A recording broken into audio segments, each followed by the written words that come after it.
Before crossing the Pacific, my biggest sail was 2 days and 2 nights. I bought a small 28-foot that I renamed Nautigirl. The very beginning, I had a boyfriend. We lived on his 28-foot boat in the Tuamotus archipelago in 2016. And in fact, I went back to France for holidays, and we split it at that time. And I decided that the best way for me to come back to French Polynesia would be the slowest one. So I found like a site on the internet where I could put an ad to look for a boat. And so I was selected by an old skipper of 70 years old. So I joined him and his crew in the Canary Islands, and then we crossed the Atlantic Ocean together. We were 3 on board. We took 25 days to cross the Atlantic Ocean. And once we arrived in Martinique, I decided that I wanted to buy a boat for myself, a small one, so that I could handle it, more easily by myself. In Martinique, I bought a 28-foot. Then started the period where I learned how to sail by myself, because it's not the same experience to be a crew on a boat with someone you trust, who is more experienced than you, and to be on your own boat all by yourself and having to deal with everything at once.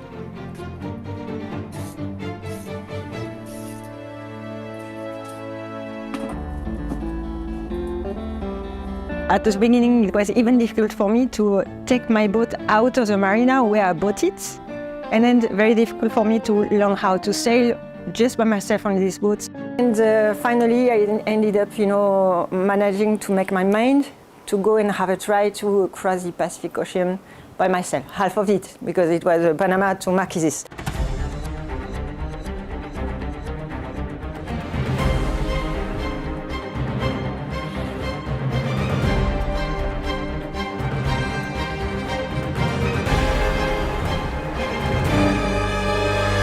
It was very challenging for me because I'm the kind of woman who doesn't like to take too much risks.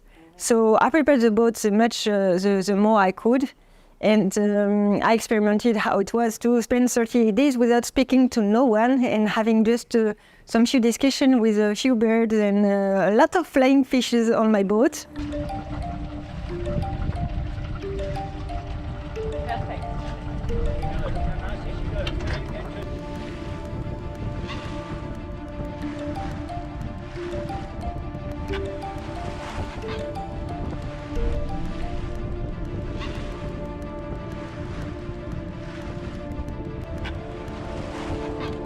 Now I'm waiting for the wind to come back, and because I'm fed up to do 1.5, 2 knots, I started the engine. Ah, putain! When I was in Panama, I had problems with my engine and my gearbox. So once I crossed the Panama Canal, I got my gearbox fixed, and then put everything back on my boat while it was, still on land. And then we put back the boat in the water. At that time, because I was still inexperimented for some stuff about boat maintenance, I didn't know that they had to realign the engine once the boat would be in the water, because on land, the hull, moves a little, and once back in the water, the hull will readapt or will have, his standard form again. So this guy should have realigned the engine before they would let me go. But they did nothing for several days, and me, I just left, thinking that everything would be all right.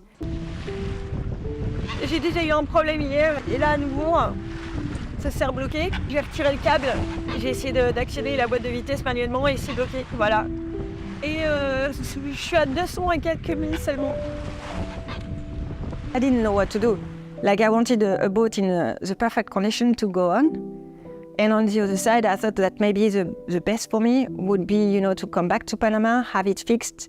But I was worried that if I had to go back to Panama, maybe I would have never the courage again to leave for French Polynesia. Bref, j'ai décidé de continuer en essayant de limiter au maximum l'utilisation du moteur, sauf que là, en ce moment, Bah, si je coupe le moteur, j'avance pas, voire je recule parce qu'on a un courant qui nous ramène au Panama à la vitesse de 1 000 par heure, donc 1 nœud. Et donc voilà, là c'est ce qui m'attend, c'est-à-dire il y a encore de la pluie. Donc j'espère que derrière ce gros nuage, à un moment donné, je vais enfin avoir du vent, que je vais pouvoir couper ce satané moteur. And I had nobody to speak to because I tried to contact someone on my satellite phone and I could hear that person very clearly. That person couldn't hear me. I was so frustrated at that time because I just needed so bad some advice about what I should do and so on because I was so unsure about what I should decide. Donc finalement, pour la 3e ou 4e fois de la journée, je change encore d'avis et là je repars bien du stomach. Et ce matin, en prenant le petit déj, j'ai senti un petit peu de vent qui se levait, donc j'en profite quoi. Et je sais toujours pas exactement ce que je veux faire, mais je suis en train de me dire, bon bah si j'ai des problèmes avec mon arbre, et ben le plus simple c'est peut-être de pas utiliser le moteur du tout. Si le vent me pousse un peu plus vers le sud, que j'arrive à sortir de cette foutue zone intertropicale. Je suis un peu stressée quand même, d'être aussi indécise en fait. C'est le fait d'être toute seule sur le bateau, de pas me sentir capable de réaligner le moteur, donc on verra bien. So for 12 hours, I think, I just let my boat float. No sails, nothing. It was quiet, no wind at all. And after a few hours of sleep, I think it helped me to have a clear mind and to decide to go on. Because after all, it's a sailboat. So why would you need an engine if you have a sailboat? You are supposed to sail. Et là, j'avance à 3-4 nœuds avec la voile. J'y croyais plus. Et donc, voilà.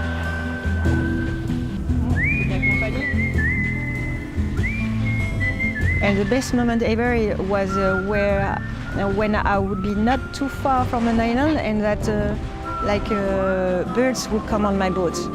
One of them just sat, on my solar panel, and I discovered that it was a very bad idea because he shitted on all my solar panel. And I didn't realize at first because it was high, I couldn't see the top of my solar panel. So I was just surprised that I would have less electricity or my battery level wouldn't be, so good every day. But I realized, in fact, it covered the solar panel with bird shit. J'avais un nouvel invité, c'est cool. Là, il vient d'atterrir.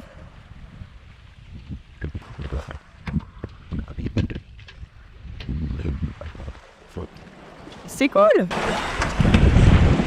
centre de l'ouragan Irma se situe à environ 575 km à l'est des Petites Antilles. Ce phénomène poursuit sa... The most difficult, it was more like trusting myself in case something bad happened. You never know how you will react if something very bad happens, if you will be paralyzed by fear, or if you would make some dumb decision because of fear. So I was lucky enough to have a passage quiet enough with no big waves or no big tempest. I hope that I could have trusted myself in that case, but I don't know.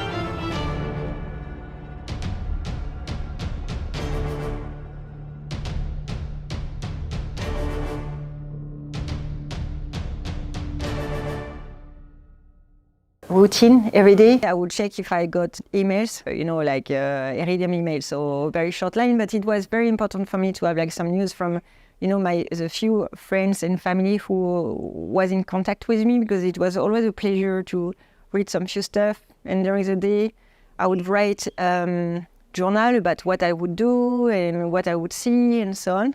And it's super important to have this kind of routine. Et ça fait du bien, mais j'avoue que là, j'ai moyen de morale. Enfin, ça va, j'ai le moral, c'est juste que j'en ai un peu assez, quoi. J'ai envie d'arriver vite. J'ai envie de pouvoir me dégourdir les jambes, j'ai envie de pouvoir marcher, j'ai envie de pouvoir me dépenser. Enfin, là, je bouge pas beaucoup, hein. Je vais de l'extérieur à l'intérieur, je monte et descends 3 marches. Ça va être une belle journée, je pense. Did I discover something? That I'm not super patient and I'm not a reflective type of person. I know that some people say to me, oh, enjoy the blue of the ocean and and the blue of the sky, and everything is blue around you for 38 days. All you want to do is green stuff, you know, like all you want to see is green stuff.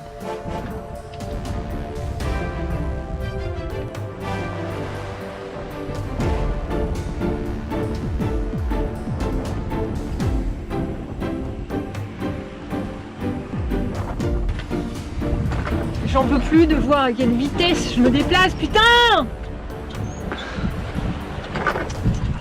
Donc voilà, et là j'ai pas du tout envie de contempler ce putain d'océan, quoi!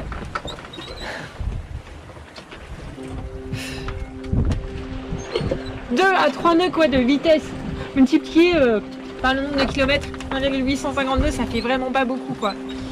Et là, à 5 nœuds, je serai encore à 12 jours à peu près du point d'arrivée.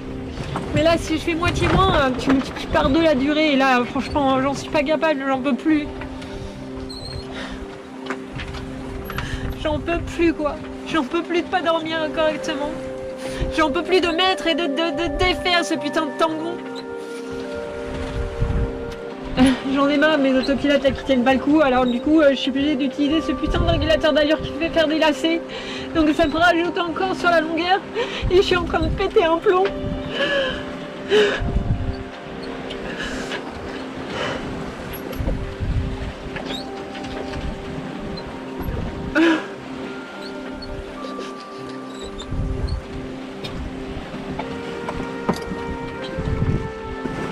Bien couvert.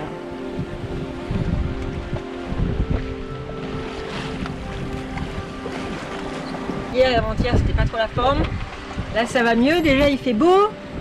Le bateau avance un peu mieux. On n'est pas encore à 5 nœuds et quelques. On est plus à 3 nœuds 80, 4 nœuds. Mais bon, c'est déjà vachement mieux que les jours précédents.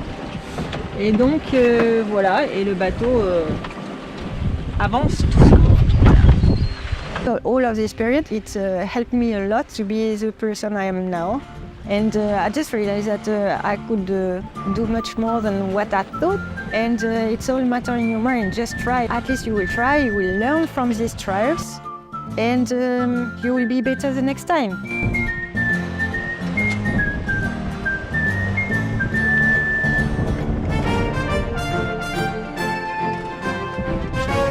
Hé, j'arrive!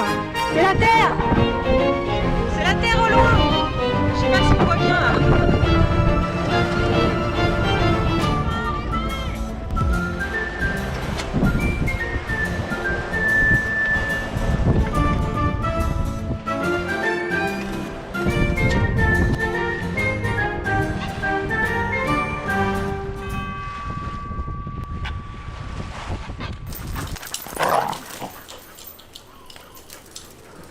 I prefer not to leave that. Okay. She's like swimming like an anchor.